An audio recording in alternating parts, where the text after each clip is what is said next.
Mana shunday flagshiplarga o'rnatilgan bayroq ham aslida shunga yarasha mustahkam, qor yomg'irga va quyoshli kunlarga chidamli bo'lishi kerak.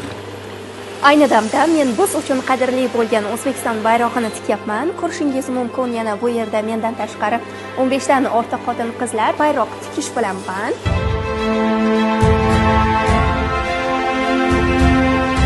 Manzilda davlatimiz bayrog'idan tashqari yana 270 dan ortiq davlatlarning bayrog'i tikiladi. Bizning kompaniyamiz 15 yildan beri faoliyat yuritadi.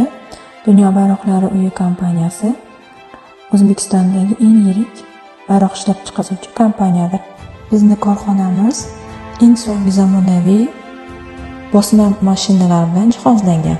Biz asosan davlat tadbirlariga, sport musobaqalariga bayroqlar yetkazib beramiz. Asosan Xitoy hamda Turkiya davlatlaridan olib kelinadi.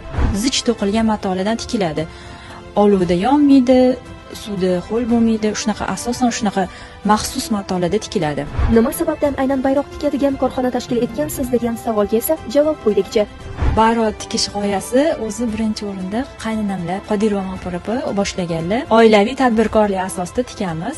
Bugun Mahbubovaning korxonasida tikilayotgan bayroqlar davlat, idora hamda muassasalar, o'quv yurtlari, O'zbekiston a'zo bo'lgan xalqaro tashkilotlar, chet ellardagi elchixona va doimiy vakolatxonalarimiz peshtoqida hilpirab turibdi. Yaqin yillar ichida ushbu bayroqlarni dunyoning har bir mamlakatida uchratsak ajab emas.